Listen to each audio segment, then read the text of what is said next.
Flower जो है प्रकृति की बहुत ही यूनिक संरचना है। फ्लावरों को देख के हम खुश हो जाते हैं, फ्लावरों को देख के हमारे अंदर भावनाएं उठती हैं।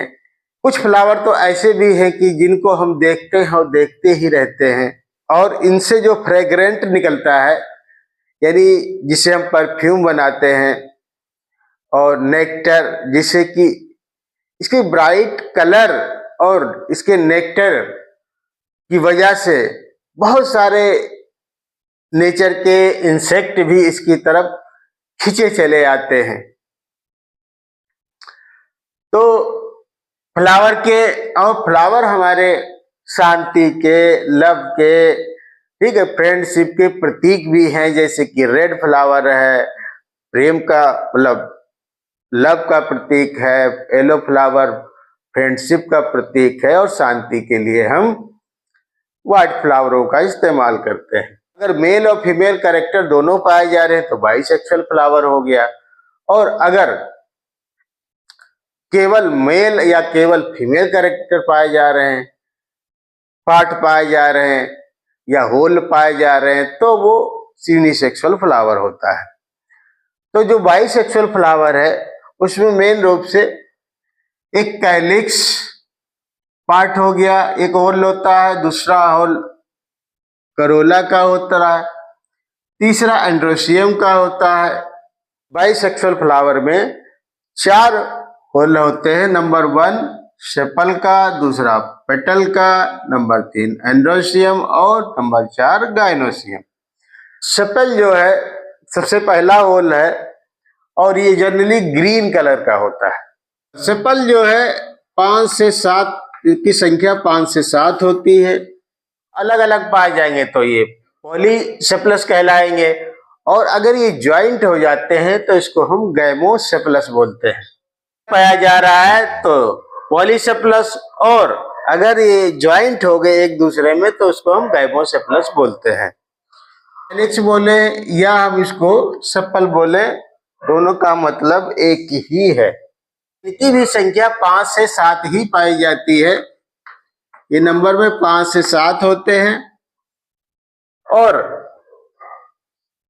चूंकि ये कलरफुल होते हैं, और कलरफुल जनरली जो है जिनमें इंसेक्ट द्वारा पॉलिनेशन होता है उनमें ये कलरफुल पाए जाते हैं। यानी कि और जो जिनमें एयर के द्वारा और वाटर के द्वारा जिनमें पॉलिनेशन होता है उसमें जनरली ये कलरफुल नहीं पाए जाते हैं, या कहिए व्हाइट कलर के ही होते हैं जनरली। तो इसमें भी ये पॉलीपेटलस हो सकते हैं, कहें या पेटल कहें, इनकी संख्या 5 से 7 होती है। ये कलरफुल होते हैं, और जब ये अलग अलग होंगे तब उनको हम पॉलीपेटलस बोलेंगे। और जब ये ज्वाइंट हो जाते हैं किसी टाइम ये विशेष प्रकार की संरचनाओं में रूपांतरित हो जाते हैं, मॉडिफाइड हो जाते हैं, तो हम इसको गैमोपेटलस बोलते हैं।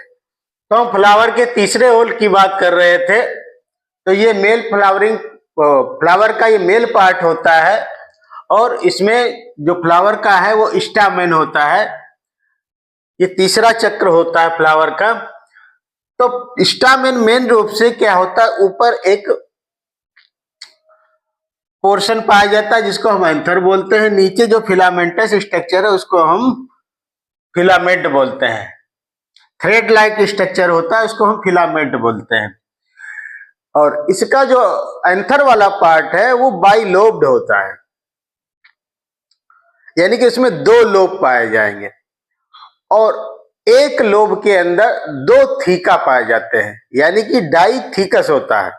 लेकिन कभी कभी किसी फ्लावर में मोनोथीकस भी पाए जाते हैं, जैसे कि हिबिस्कस के केस में मोनोथीकस एंथर पाए जाते हैं।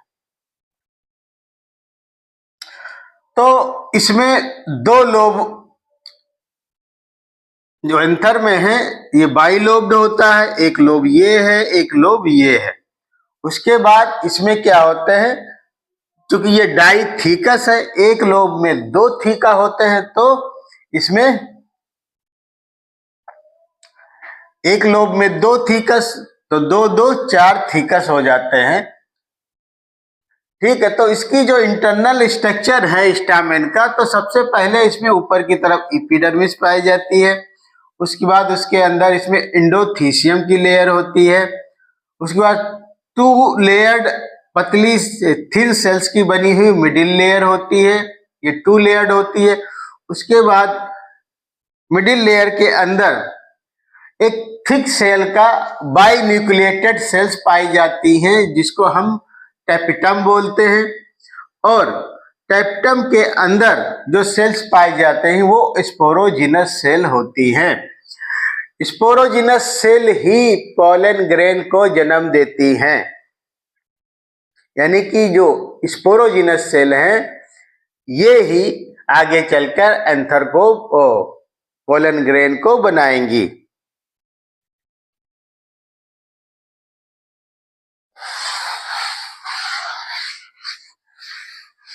और फ्लावर का जो फोर्थ होल होता है वो होता है आपका फ्लावर का फीमेल पार्ट। फ्लावर का फीमेल पार्ट यानी कि गाइनोसियम की हम बात कर रहे हैं। गाइनोसियम के जो पार्ट पाए जाते हैं, सबसे ऊपर क्या होता है, स्टिग्मा होता है, और एक लॉन्ग पोर्शन पतला सा जिसको हम स्टाइल बोलते हैं, और थोड़ा स्वेलन पार्ट होता है बेस में थोड़ा सोलन पार्ट होता है जिसको हम ओवरी बोलते हैं। अब ओवरी के अंदर जो है लॉक्यूल्स होते हैं, ये लॉक्यूल हो गए, और ये ओव्यूल हो गया, इसको हम थैलेमस बोलते हैं।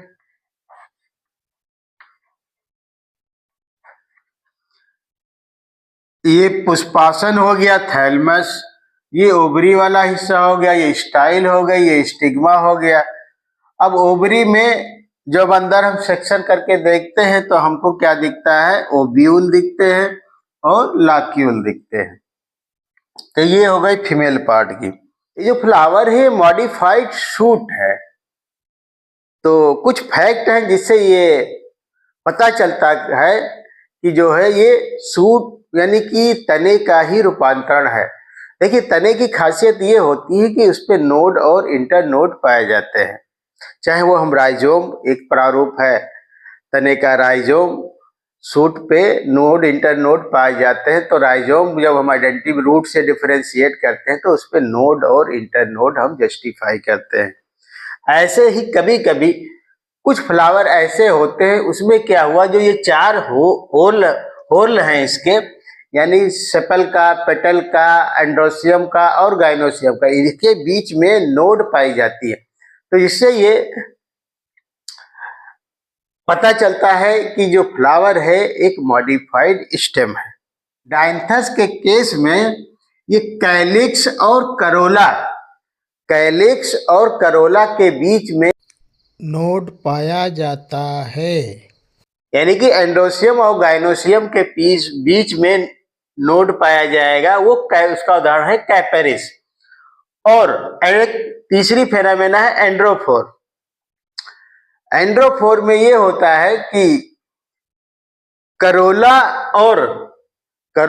और एंड्रोसियम के बीच में एक नोड पाया जाता है जिसको हम क्या बोलते हैं, और ये पैसिफ्लोरा के केस में पाया जाता है। और इसके लिए हम एक टर्म इस्तेमाल करते हैं, वो है एंड्रोफोर। तो एंड्रोफोर का उदाहरण है पैसिफ्लोरा, गाइनोफोर का उदाहरण है कैपेरिस, और एंथोफोर का उदाहरण है डायंथस। इससे प्रूफ होता है कि फ्लावर एक तना है। तो ओवरी कभी कभी एक होती है और कभी कभी बहुत सारी ओवरी होती है। तो जब ओवरी एक होती है तब हम उसको मोनोकार्पेलरी बोलते हैं, और 2 ओवरी हो गई तो हम उसको बाइकार्पेलरी बोलेंगे। मोनोकार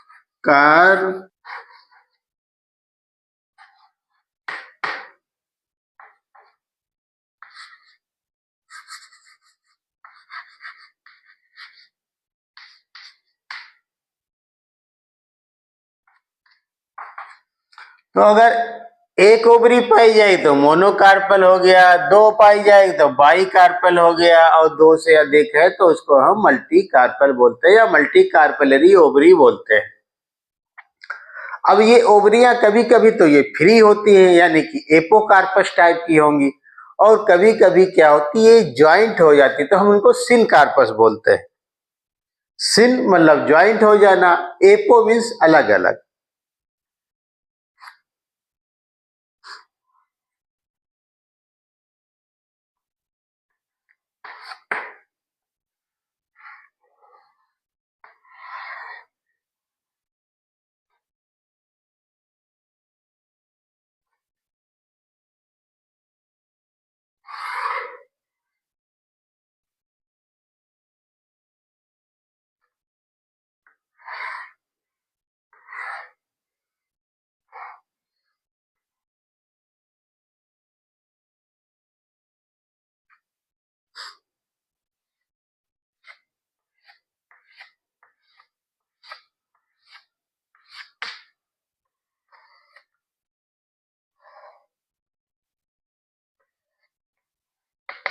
तो ये 3 प्रकार की ओवरी हमें दिखाई है। ये मोनोकार्पलरी है जो कि हिबिस्कस में पाई जाती है गुड़हल के केस में, और ये दूसरी जो है एपोकार्पस है, यानी कि ये मल्टीकार्पलरी है लेकिन इसमें प्रत्येक ओवरी अलग अलग दिखाई दे रही है, तो हम इसको एपोकार्पस कंडीशन बोलते हैं, जो कि माइचेलिया में पाया जाता है। और तीसरा जो है सिनकार्पस, सिनकार्पस पेपेवर सोमनीफेरम, यानी कि जिसको हम पोस्ता बोलते हैं, ठीक है। तो ये क्या है, मल्टीकार्पलरी सिनकार्पस का एग्जाम्पल है पेपेवर। माइक्रोस्पोरोफिल से जो है स्टामेन का डेवलपमेंट होता है, और माइक्रोस्पोरोफिल से आपकी पिस्टिल या कार्पेल, ठीक है, का डेवलपमेंट होता है, यानी कि जिससे कि ओवरी स्टाइल और स्टिग्मा बनता है, और इससे एंथर और फिलामेंट बनता है। तो प्राइमरी स्टेज में जब ग्रोथ हो रही होती है तो माइक्रोस्पोरोफिल में पेरिक्लाइनल डिवीजन के द्वारा कुछ पैराइटल सेल्स बाहर की तरफ कट जाती हैं, और अंदर की तरफ स्पोरोजिनस सेल कटती हैं, जो कि बाद में आपके स्पोर फॉर्मेशन का काम करती हैं। माइक्रोस्पोर फिल में पोलन ग्रेन बनाती हैं, और माइक्रोस्पोरोफिल में एम्ब्रियो सैक का निर्माण करती हैं। यानी कि जो स्पोरोजिनस सेल है डेवलपिंग स्टेज में, जब माइक्रोस्पोरोफिल में सेल डिवीजन होता है, सेल डिवीजन कैसा होता है, सेल डिवीजन होता है पेरिक्लाइनल। तो बाहर की तरफ पैराइटल सेल्स जो कि आउटर कवरिंग बनाती हैं, लेयर बनाती हैं, और अंदर की तरफ जो सेल्स कटती हैं पेरिक्लाइनल डिवीजन द्वारा, वो स्पोरोजिनस सेल कहलाती हैं। इन्हीं स्पोरोजिनस सेल से बाद में आपके एम्ब्रियो सैक का निर्माण होता है मैक्रोस्पोरोफिल में, और माइक्रोस्पोरोफिल में पोलन ग्रेन का निर्माण होता है। स्पोरोजिनस सेल्स जो होती उनमें क्या होता, पोलन ग्रेन मदर सेल्स होती, pollen grain mother cell PMC, यानी पोलन ग्रेन मदर सेल। ये कैसी होती है, ये डिप्लॉइड होती है। तो इनमें क्या होता है, मियोसिस होती है, मियोसिस के बाद ये क्या है, इनका क्रोमोसोम्स नंबर हैप्लॉइड हो जाता है, यानी कि इसमें क्रोमोसोम संख्या हाफ रह जाती, और ये संख्या में 4 बन जाते हैं। तो इनका स्ट्रक्चर टेट्राड कहलाता है, टेट्राड। यानी कि पीएमसी जो पोलन ग्रेन मदर सेल है, वो उसमें मियोसिस होगी, मियोसिस होने के बाद उसमें क्रोमोसोम संख्या हाफ रह जाएगी, जो 4 सेल बनेंगे उनको हम टेट्राड बोलते हैं। तो टेट्राड का कई जो है, जब पोलन ग्रेन टेट्राड स्टेज में आता है तो क्या होता है, आपस में वो सेल्स जुड़ी रहती है। तो कभी कभी कई रूप ले लेते हैं, लाइनियर हो गया, टी शेप्ड हो गया है, टेट्राहेड्रल हो गया है, डेसुकेटेड फॉर्म होगा, इस प्रकार से कई रूपों में वो ज्वाइंट होते हैं। बाद में क्या होते हैं, सभी सेल्स अलग अलग हो जाती हैं और वो पोलन ग्रेन का रूप ले लेती हैं।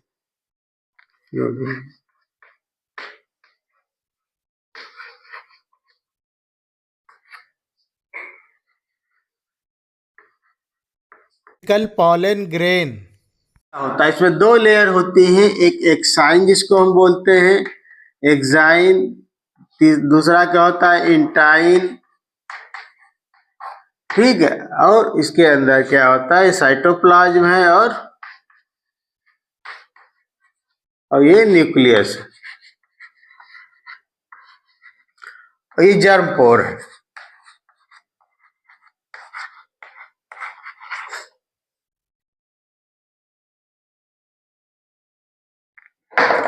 तो ये पोलन ग्रेन है।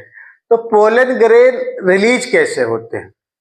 एंथर क्या होता है, या तो ट्रांसफर उसमें स्प्लिट पड़ेगा या लॉन्गिट्यूडनल पड़ेगा, कभी वाल्वर होता है, एक वाल्व के आकार का ऐसे खुल जाता है, और कभी कभी अपाइकल रीजन पे एंथर के ऊपर एक पोर बन जाता है, पोरस, यानी पोरस, ट्रांसवर्स, लॉन्गिट्यूडनल, वाल्वर। तो ये 3-4 प्रोसेस है जिनके द्वारा क्या होता है, एंथर स्प्लिट हो जाता है और पोलन ग्रेन बाहर निकल आते हैं। पोलन ग्रेन की एग्जाइन में टेम्परेचर का और एसिडिक या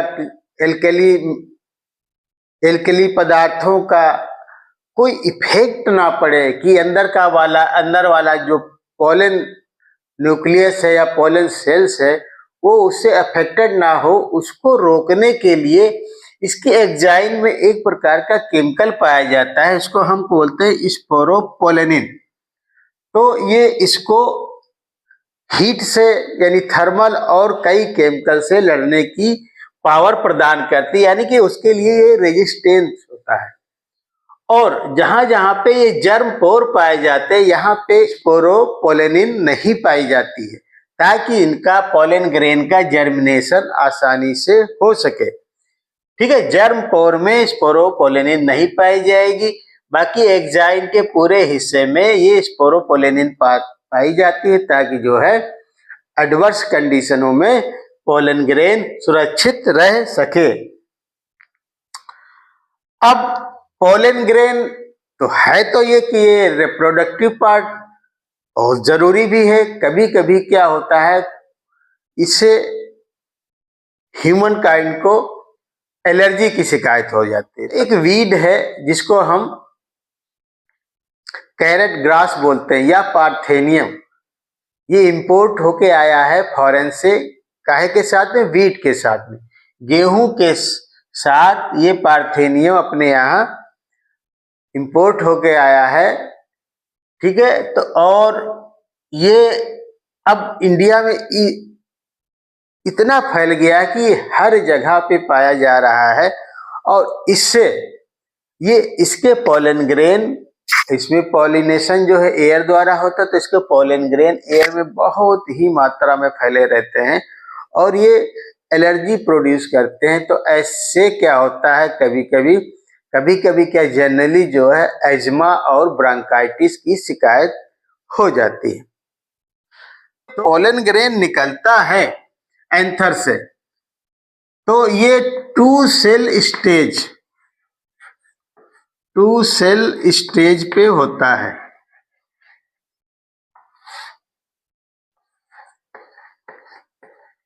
सिक्सटी 60% पौधों में ये 2 सेल स्टेज पे एंथर से निकलता है, लेकिन कभी कभी कुछ पौधों में क्या होता है, ये जो है पोलन ग्रेन मतलब एंथर से 3 सेल स्टेज पे भी निकलता है, यानी कि पॉलिनेशन के दौरान ये कभी कभी 3 सेल स्टेज में भी पाया जाता है।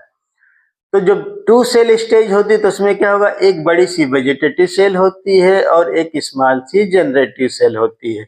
और जब 3 सेल स्टेज होगी तो उसमें क्या होगा, वेजिटेटिव सेल होगी और जनरेटिव सेल क्या होती है, 2 मेल गैमेट में डिवाइड हो जाती है। तो पॉलिनेशन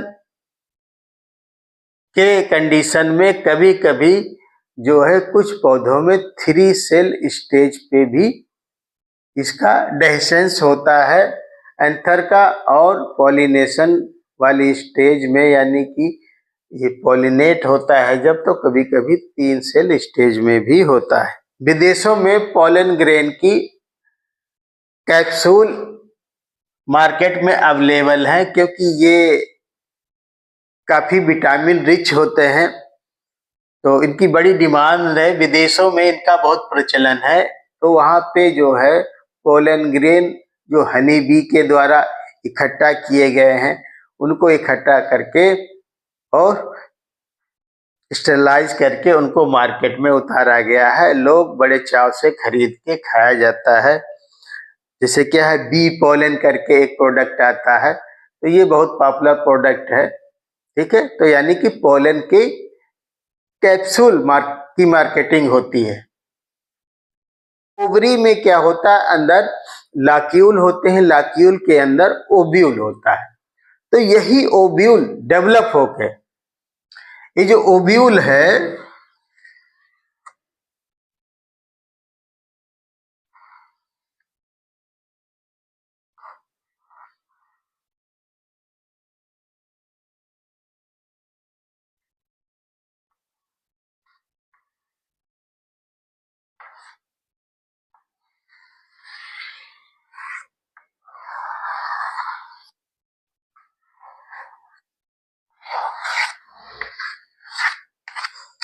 ये जो ओव्यूल है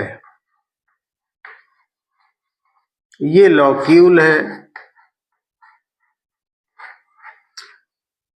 तो ओवरी की जब हम सेक्शन काटते हैं तो उसमें क्या, जो अंदर कैविटी होती है उसको हम लाक्यूल बोलते हैं, और उसमें जो ग्रेन्युलर पार्ट होता है प्लेसेंटा से अटैच होता है उसको हम ओव्यूल बोलते हैं।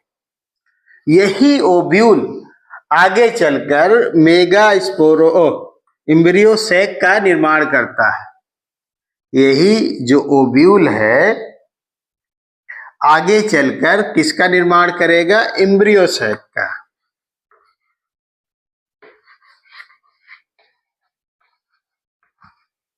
ठीक है, इसी ओव्यूल से एम्ब्रियो सैक बनेगा। ओव्यूल का स्ट्रक्चर जो है, एक टिपिकल स्ट्रक्चर ऐसा होता है। इसमें क्या होगा, कौन कौन से पार्ट होंगे, इनाट्रोपस ओव्यूल का स्ट्रक्चर है। तो इसमें कौन कौन से पार्ट पाए जाते हैं, सबसे पहले सबसे अंदर क्या पाया जाएगा, एम्ब्रियो सैक पाया जाएगा। ठीक है, ये एम्ब्रियो सैक है। एम्ब्रियो सैक के चारों तरफ ये क्या पाया जाएगा, न्यूक्लियस वाला पार्ट पाया जाता है, और सबसे अंदर एम्ब्रियो सैक पाया जाएगा। उसके बाहर की तरफ उसको सराउंड किया करता है, यानी और उसको नरिश करता है। डेवलपिंग एम्ब्रियो को नरिश कौन करता है, न्यूक्लियस करता है, और उसके चारों तरफ न्यूक्लियस पाया जाएगा। न्यूक्लियस के बाहर 2 लेयर इंटीग्यूमेंट की होती है, यानी कि इनर इंटीग्यूमेंट और बाहर की तरफ आउटर इंटीग्यूमेंट। ये क्या करती है, एम्ब्रियो सैक को प्रोटेक्ट करती हैं ताकि उनकी कोई डैमेज ना हो। और ओव्यूल जो है, ठीक है, जो एम्ब्रियो सैक है, एम्ब्रियो सैक जो है फ्यूनिकिल से जहां पे ज्वाइंट होता है, ये फ्यूनिकिल है, फ्यूनिकिल से जहां पे ज्वाइंट होगा उसको हम हाइलम बोलते हैं। एम्ब्रियो सैक जहां पे फ्यूनिकिल से ज्वाइंट होगा उसको हम हाइलम बोलते हैं।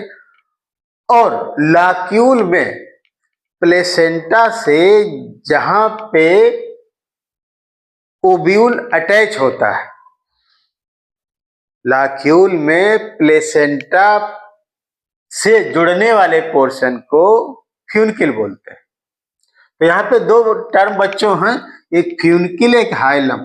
फ्यूनिकिल क्या होता है, प्लेसेंटा से जोड़ता है ओव्यूल को, और हाइलम क्या है, ये फ्यूनिकिल से ओव्यूल को जोड़ता है, और ये माइक्रोपाइलर पोर है, माइक्रोपाइल पोर है, ये माइक्रोपाइलर चेम्बर है, और ये चैलेजा इंड है, चैलेजा, ठीक है, ये चैलेजा इंड है,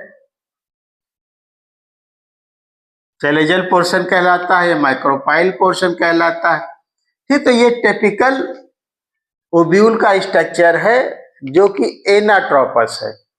ओव्यूल को कई कैटेगरी में डिवाइड किया गया है, जैसे कि आर्थोट्रोपस, एनाट्रोपस, हेमीट्रोपस। हेमीट्रोपस राइनकुलस में पाया जाता है, आर्थोट्रोपस टाइप का साइकस में पाया जाता है, और एनाट्रोपस ज्यादातर मोनोकाट डाइकाट में जो ओव्यूल होता है वो एनाट्रोपस ही होता है। कंपाइलोट्रोपस, सिर्सिनेट ट्रोपस, तो ये कई कैटेगरी हैं, ठीक है, ओव्यूल की। उसमें माइक्रोपाइल, चैलेजा और एम्ब्रियोसेक की पोजीशन पे डिपेंड करता है वो कि उसका टाइप क्या है। जो डेवलपमेंट के दौरान स्पोरोजिनस सेल्स बनती हैं, उन्हीं से क्या होता है, megasporophyll mother cell, megasporophyll mother cell का निर्माण इन्हीं स्पोरोजिनस सेल ही बाद में मेगा स्पोरोफिल मदर सेल का निर्माण करती हैं, और इन्हीं मेगा स्पोरोफिल मदर सेल क्या होती है, एक megasporophyll mother cell divide होके, डिवीजन कौन सा होगा, मियोसिस होगी, मियोसिस। अब मियोसिस में क्या होता है, पहले मियोटिक डिवीजन होती है, उसके बाद में माइटोटिक होती है। तो पहले में क्या है, क्रोमोसोम की संख्या हैप्लॉइड हो जाती है, दूसरे माइटोटिक डिवीजन में क्या होती है, सेल जो है दो सेल से 4 सेल्स में डिवाइड हो जाती है। ठीक है, तो इसमें जो है क्रोमोसोम्स की संख्या कैसी रह जाती है, हैप्लॉइड हो जाती है। तो मियोसिस करके ये क्या होता है, जो इसका मेगा स्पोरोफिल मदर सेल है वो 1 2 3 4 सेल्स में डिवाइड हो जाती है। उसके बाद में इन 4 सेलों में ऊपर वाली 3 सेल्स डीजनरेट हो जाती है, और केवल एक नीचे वाली सेल बचती है, कौन सी, चैलेजल इंड की। जो चैलेजा की तरफ सेल होती है बेस में, वही रिमेन करती है, और वही आगे चल के एम्ब्रियो सैक को डेवलप करती है। तो ये जो 3 सेल डीजनरेट हो जाती है, 1 2 3 सेल डीजनरेट होगी और एक सेल सरवाइव होगी, तो इसको हम क्या बोलते हैं, तो मोनोस्पोरिक टर्म का जो इजाद होता है वो यहीं से होता है कि 3 ऊपर की माइक्रोपाइल रीजन की 3 सेल्स डीजनरेट हो जाती है, डेड हो जाती है, और वो जो बेसल सेल होती है, जो नीचे की सेल होती है चैलेजल इंड वाली, वो डेवलप होके पूरे एम्ब्रियो सैक को जन्म देती। इसी को हम मोनोस्पोरिक कंडीशन बोलते हैं। तो मियोसिस के दौरान जो एक चैलेजल सेल रिमेन होती है, वो बाद में ग्रो करके बड़ी हो जाती है सेल, और उसका जो न्यूक्लियस है 1 से 2 में, 2 से 4 में, 4 से 8 न्यूक्लियाई में टूट जाता है। और ये जो डिवीजन होती है वो फ्री न्यूक्लियर होती है, यानी कि न्यूक्लियर डिवीजन के बाद साइटोकाइनेसिस या सेल वॉल फॉर्मेशन नहीं होता है, इसलिए इसको फ्री न्यूक्लियर डिवीजन बोलते हैं। अब आगे जब इसका डेवलपमेंट होगा, 4 न्यूक्लियाई एक पोल पे है, 4 न्यूक्लियाई एक पोल पे है, तो यहां से क्या होगा कि एक न्यूक्लियस नीचे वाले यानी चैलेजल इंड से और एक माइक्रोपाइल वाले इंड से, दोनों न्यूक्लियाई सेंटर में आ जाते हैं, जिनको हम पोलर न्यूक्लियाई बोलते हैं। ठीक है, और माइक्रोपाइल के डायरेक्शन में 2 सिनर्जिड सेल यानी कि जो 3 न्यूक्लियस होते हैं उनके चारों तरफ सेल मेम्ब्रेन फॉर्मेशन हो जाती है और वो 3 सेल में रूपांतरित हो जाते हैं। ठीक है, तो उसमें से 2 सेल को सिनर्जिड सेल बोलते हैं और एक एग सेल होती है। और जो सिनर्जिड सेल होते हैं इसमें फिलीफॉर्म्स अपरेट्स होता है, जो कि क्या होता है, जर्मिनेट होते हुए आ रहे पोलन ग्रेन के जो पोलन ट्यूब होती है उसको डायरेक्ट करती है फर्टिलाइजेशन के लिए। और दूसरे पोल पे जो चैलेंजल इंड है उस पे एंटीपोडल सेल्स 3 होते, जो 3 न्यूक्लियाई होती है वो भी अपने चारों तरफ सेल वाल का फॉर्मेशन कर लेते हैं। सेल मेम्ब्रेन और सेल वाल फॉर्म हो जाती है, बाद में ये 3 सेल का रूपांतरित हो जाते हैं और इनको हम एंटीपोडल सेल बोलते हैं। तो ये एक ओव्यूल का डिटेल स्ट्रक्चर है, जिसमें नोटिस कराना चाहूंगा आपको कि यहाँ पे जो ये सेल का स्ट्रक्चर है एम्ब्रियो सैक का, ये 8 न्यूक्लिएटेड और 7 सेल्ड है। यानी 1 सेल, 2 सेल, 3 सेल, 4, 5, 6 और 1 7, यानी कि 7 सेल्ड और 8 न्यूक्लिएटेड।